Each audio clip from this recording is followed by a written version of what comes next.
Right, well there's an update on the 1/6 scales. Right, the Ford Excursion, not done anything to the shell, so there's no point showing you that, but I was going to rework the suspension, and that would appear to be a bust. Right, well, this is the standard suspension on an Emax, and track width, obviously, this is too wide, excuse me, for one of these 1/6 scale shells, so I thought I'll narrow it. Now, you can cut it to there, and it's still reasonably sound as far as taking impacts without breaking is concerned. It's no more fragile than they originally were.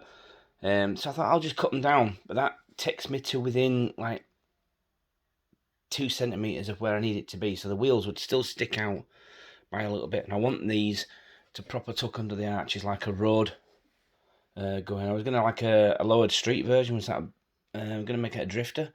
I've got some wheels sorted for that, so that come to that in a moment. So this was the plan. This is one I prepared earlier as I said on children's television. As you can see, it's vastly shorter, and that would work for the bottom, but the top is a completely different prospect altogether. Now, I could do the work because I bought these 8mm aluminium. I mean, just to put in there, to put in myself, I've spent 2 weeks looking for. I was going for 5mm steel tube for strength. Plus, it's easier to bend. You can heat it up and bend it, and that would have given me all the strength, rigidity, and ease of use because it's malleable when you heat it. I cannot find any anywhere. I know at my local garden centres they have some, but they're all closed at the moment or out of stock, so this is as near as I could get. And it is the 8mm stock is actually the perfect width for this because it fills out at the ends nicely. It would go nicely into there, just, yeah. But if you look at a standard suspension on an Emax, or T-Max as this used to be, the lower arm is wide, is narrower than the top. The geometries and the shocks, it's just not going to work. It's just not going to work, and especially with the stock that I've got. Plus, I bought where is it? Some steel tube to replace these. It's supposed to be it's 4mm. Now, I ordered the wrong one. It should be 5mm, which would then give me an M3 size hole down the middle. This is M3 rod. As you can see, that is not going inside that. So that's my problem. I messed that up. Plus, not only that, I thought 4mm steel tube, it'll be thin, but it's only got a 2mm in the diameter, which in hindsight, it actually does say so on the listing. So read the listing when you're buying something on eBay. Right, so what was the plan? I designed several of these different designs. It's just a matter of cutting angle pieces out of the tube. I have JB Weld, which is absolutely awesome. It's what's holding the floor pan of that together, and despite the weight, it hasn't come undone, so that would have worked. It would have worked, and would have looked like welds as well when it was painted. So yeah, but do you know what? I'm just not gonna. So hang on, bear with me a moment while I get the other one out. This is what I was going to use. It's like the buggy that's up here behind me that I've showed in previous videos. Because it's actually a 1/10 buggy, everything sits low on the chassis, with the exception of the shock towers, which I would be getting rid of anyway. I've been mounting the shockers onto the body. It's a fairly modular design. As long as you make your own chassis plate, you can make this as long as you want.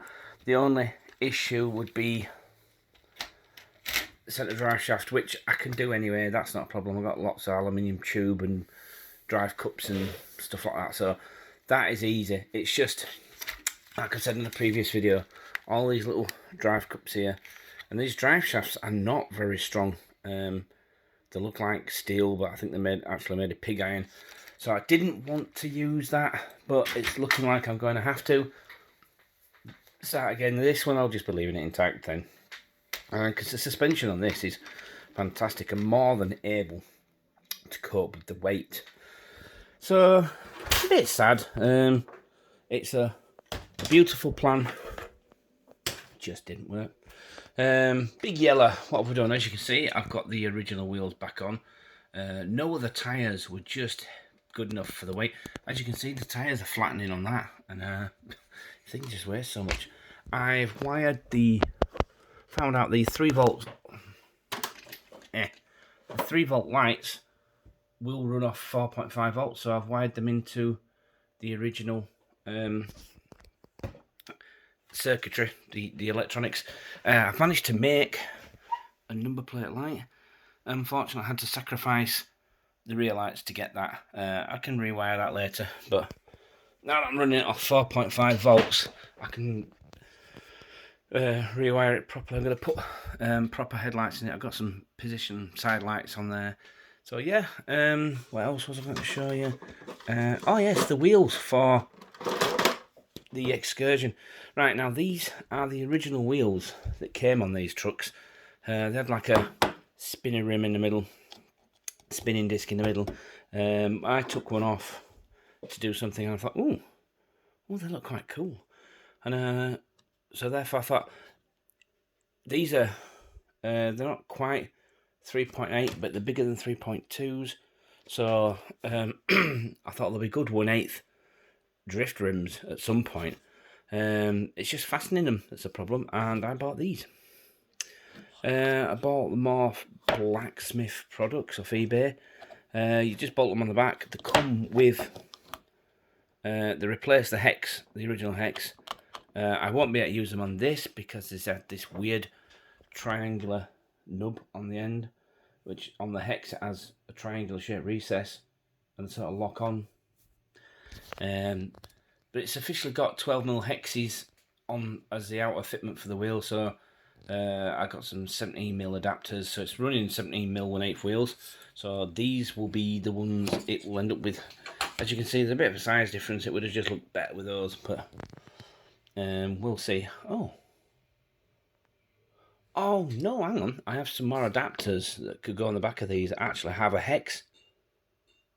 So yeah, that's still doing. I was going to run these. They're Emax wheels, but the 3.8s. I was going to narrow them down and get some of like these 1/8 tyres and run them that way. But I think I'm going to stick with the drift idea now, because these drive shafts under a heavy load could probably just snap. We'll see. And that's where we are. I've not done anything else with any of the others. I don't know if he watches these videos, but there's a guy on YouTube called Fims Percent RC or Paddy RC, and he's just kindly donated a new drive shaft for me. He had some lying around, and they are identical.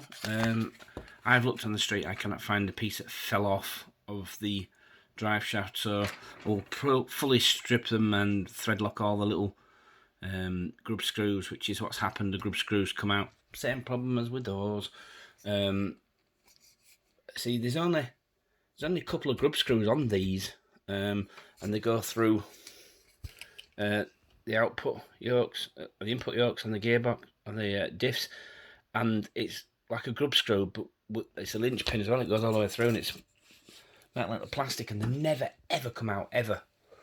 You know, it's a simple dinosaur mechanics, but Traxxas, you know, that's what you're getting. Is like, it's like modern chassis are like European high-tech cars, and Traxxas stuff, it's like old muscle cars.